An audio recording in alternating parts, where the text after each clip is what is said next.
አነጋጋሪው የአርቲስቱ ሽምግልና ኩን አበባ ይዘን የመጣን መስሎኝ ነበር። እስካሁን ገዝፎብኝ ነበር።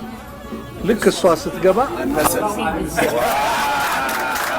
ከወራት በፊት እጅግ ተወዳጅ በሆነው የቴሌቪዥን ጣቢያ ላይ ቀርቦ የታገቢኛለሽ ወይ ጥያቄ አቅርቦ የነበረው አርቲስት አሁን ደግሞ ወደ ቤተሰብ ጋር እጅግ ለየት ባለ መልኩ ሽማግሌ ልኳል።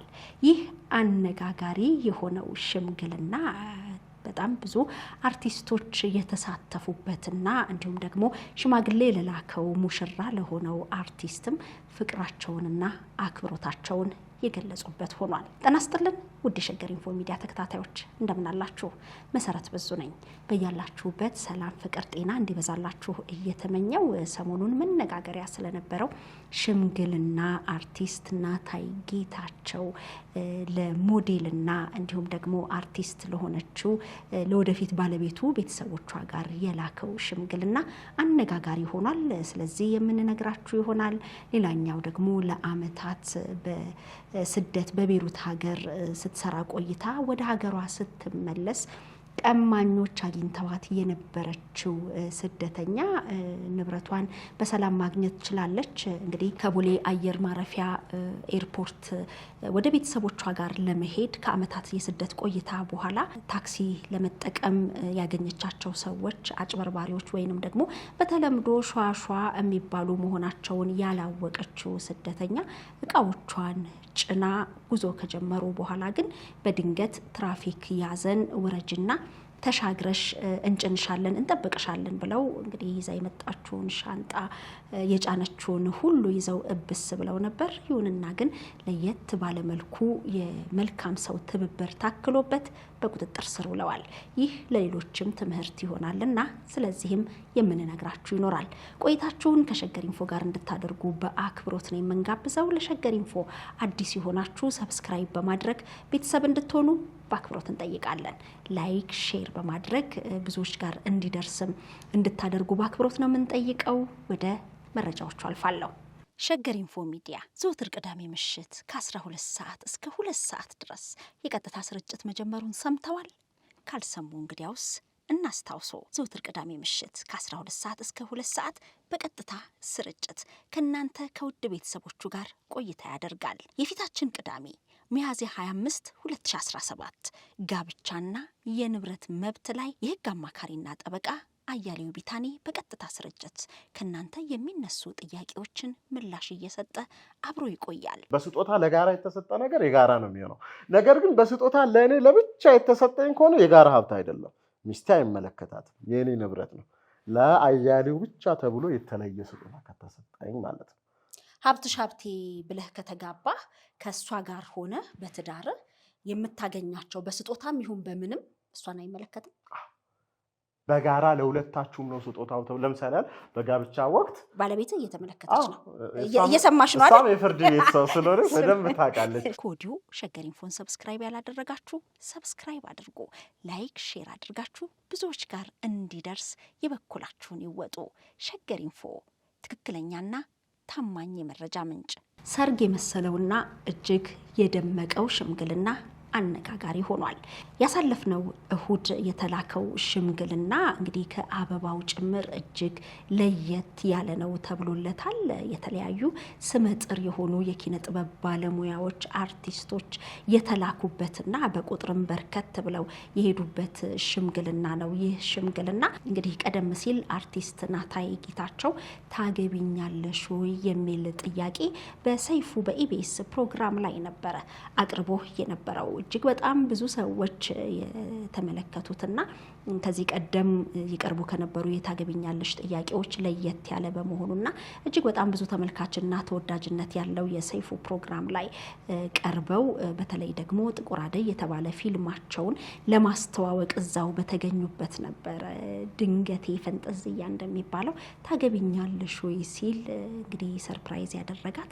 ያንን እጅግ በጣም ብዙ ሰዎች ተመልክተውታል። እሽታውን ካገኘ በኋላ ከወራት በኋላ ደግሞ ለቤተሰቦቿ ሽማግሌ ልኳል።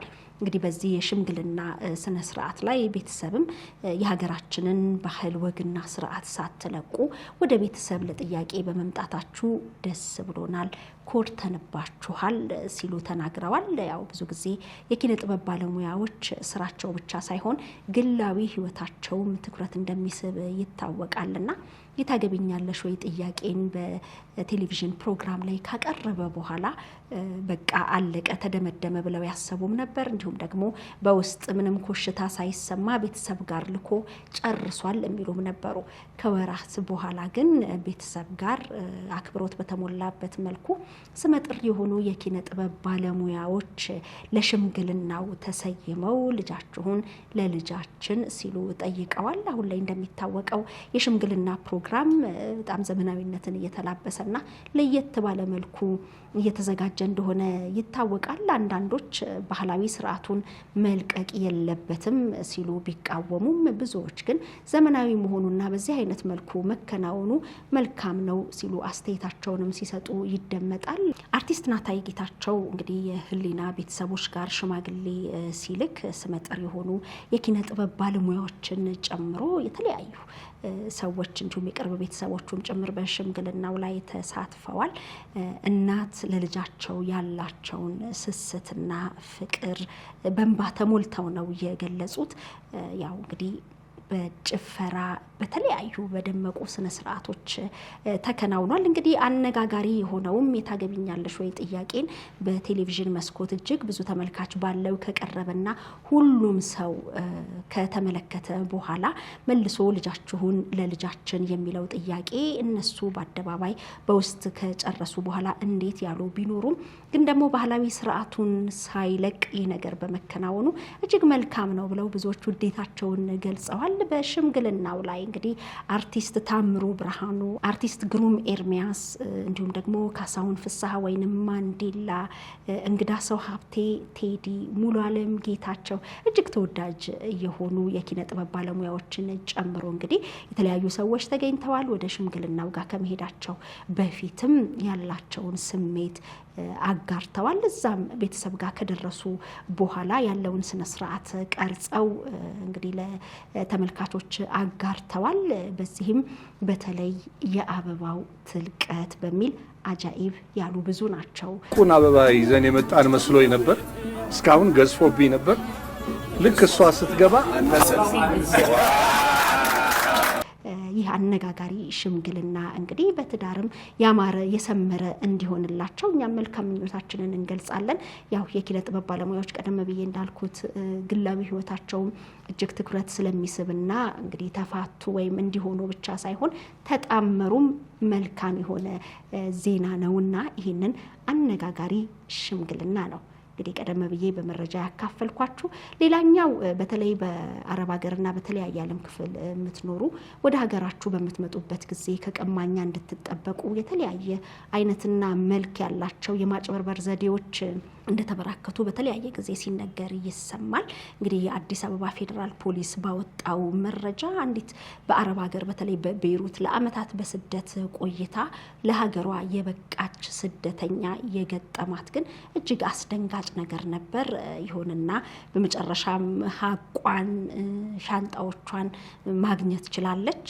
እንግዲህ ከአመታት የስደት ቆይታ በኋላ ወደ ሀገሯ የገባችው ይህቺ ስደተኛ ቦሌ አውሮፕላን ማረፊያ ከደረሰች በኋላ እቃዎቿን ሸክፋ መደበኛ የታክሲ አገልግሎትን አነጋግራ ወደ ቤተሰቦቿ ጋር ለመሄድ ነበርና የመረጠችው። ኮድ 2 የሜትር ታክሲ አገልግሎት እንሰጣለን ብለው በቦታው ከተገኙት መካከል እንግዲህ አንዱን አነጋግራ ሻንጣዎቿን ጭና መሄድ ወደምትፈልግበት ቦታ ገልጻ ነበረ ጉዞ የጀመረችው። ግን ደግሞ እዛው ከቦሌ ርቀው ሳይሄዱ ትራፊክ መጣ ውረጅና ተሻግረሽ እንጭንሻለን እንጠብቅሻለን ብለው ድንገት አዋክበው ነው ከመኪናው ያወረዷት። እንግዲህ ምን ተፈጥሮ ለምን ትራፊክ እንደመጣባቸውና ምን ሊቀጡ እንደሚችሉ በውል እንኳን ሳታገናዝብ ትወርዳለች። እነሱ እሷን ካወረዱ በኋላ የጫኑትን እቃዋን ይዘው እብስ ብለው ይጠፋሉ። መቼም በዛ ሰዓት ይቺ ስደተኛ ምን ያህል ደንግጣ ይሆን የሚለውን ማሰብ አይከብድም። ምክንያቱም ማንም ሰው እንዲህ አይነት ነገር ቢገጥመው ለዛውም ደግሞ ለአመታት በስደት ቆይታ ሀገሬ ገባሁ ብላ ያሰበች ሴት ምን ልታስብ እንደምትችል መገመት አይከብድም።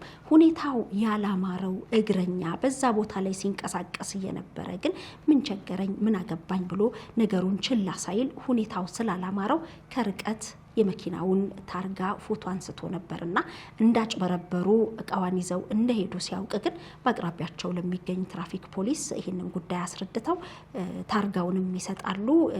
ትራፊክ ፖሊስ በመገናኛ ሬዲዮ ከሌሎች የተለያየ አካባቢ ላይ ከሚገኙ ባልደረቦቻቸው ጋር በመነጋገር ብርቱ ጥረት ሲያደርጉ ከቆየ በኋላ ከቦሌ ኤርፖርት የለፋተኛዋን ስደተኛ ሻንጣ ይዘው እብስ ያለው መኪና ልደታ ላይ በቁጥጥር ስር መዋሉ ተነግሯል።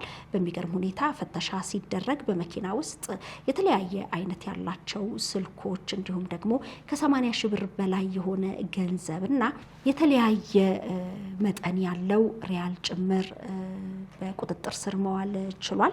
እንግዲህ የትራፊክ ፖሊሶቹ የደረሳቸውን መረጃ መሰረት በማድረግ ተጠርጣሪዎቹን በጂፒኤስ በመከታተል ጭምር ነው እንግዲህ አራቱንም ተጠርጣሪዎች ልደታ አካባቢ በቁጥጥር ስር መዋል የቻሉት። እንግዲህ ለነዚህ ተጠርጣሪዎች በቁጥጥር ስር መዋል ትልቁን ድርሻ የሚይዘው እንግዲህ ተበዳይ ሁኔታውን ከዛ ስትወርድ ሁኔታው ያላማረው እግረኛ ነው እንግዲህ በአይነ ቁራኛ ሲከታተል ቆይቶ ፎቶ አንስቶ ታርጋውን የሰጠውና አንደኛችን ለሌላኛችን መድኃኒት እንደሆንን በእንደዚህ አይነት ሰዓት ደግሞ ምን ቸገረኝ በሚል ችላ ሳይባል የሚሰጥ መረጃ ትልቅ ለውጥ እንደሚያመጣ ማሳያ ነው። እንግዲህ ይህቺ ከአረብ ሀገር ተመልሳ እንዲህ አይነት የማጭበርበር ነገር የደረሰባት ግለሰብ ወይዘሪት በላይነሽ እንደምትባልም የአዲስ አበባ ፌዴራል ፖሊስ ገልጿል። እንግዲህ ንብረቷን አግኝታ ቤተሰቦቿ ጋር በሰላም ገብታለች የሚለውንም መረጃ የፌዴራል ፖሊስ ጨምሮ አጋርቷል። እንግዲህ በስደት በተለያየ ጊዜ ለፍተው ደክመው ወደ ቤተሰብ ጋር የሚመጡ እህቶች በጣም ሊገነዘቡት የሚገባ ነገር እዚህ ያለ ቤተሰብ እንዲጠብቃቸውና እንዲቀበላቸው ቢያደርጉ መልካም እንደሆነ ይታወቃል።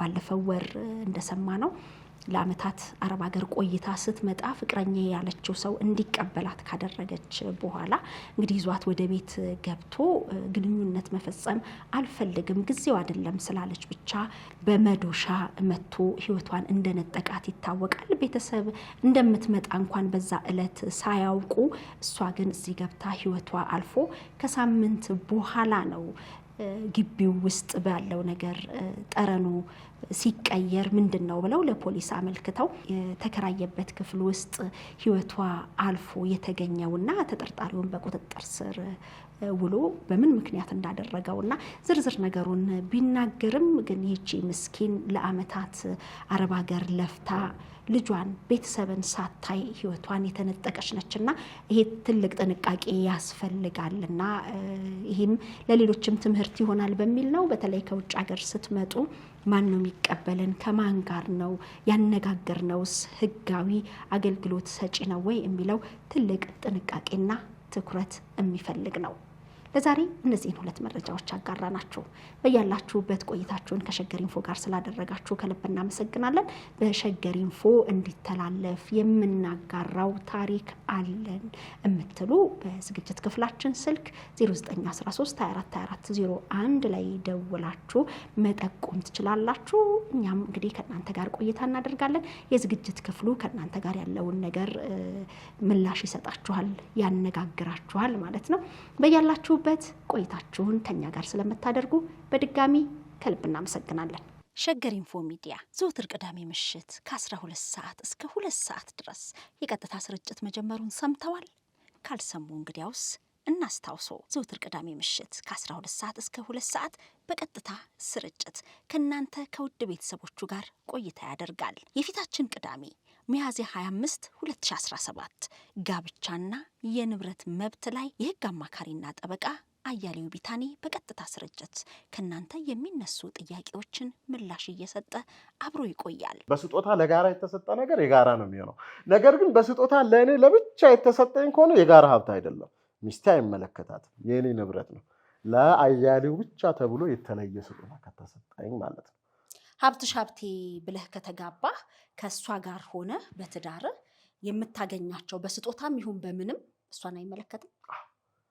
በጋራ ለሁለታችሁም ነው ስጦታው ተብሎ ለምሳሌ በጋብቻ ወቅት ባለቤት እየተመለከተች ነው፣ እየሰማሽ ነው አይደል? እሷም የፍርድ ቤት ሰው ስለሆነች በደንብ ታውቃለች። ከወዲሁ ሸገር ኢንፎን ሰብስክራይብ ያላደረጋችሁ ሰብስክራይብ አድርጉ፣ ላይክ ሼር አድርጋችሁ ብዙዎች ጋር እንዲደርስ የበኩላችሁን ይወጡ። ሸገር ኢንፎ ትክክለኛና ታማኝ የመረጃ ምንጭ።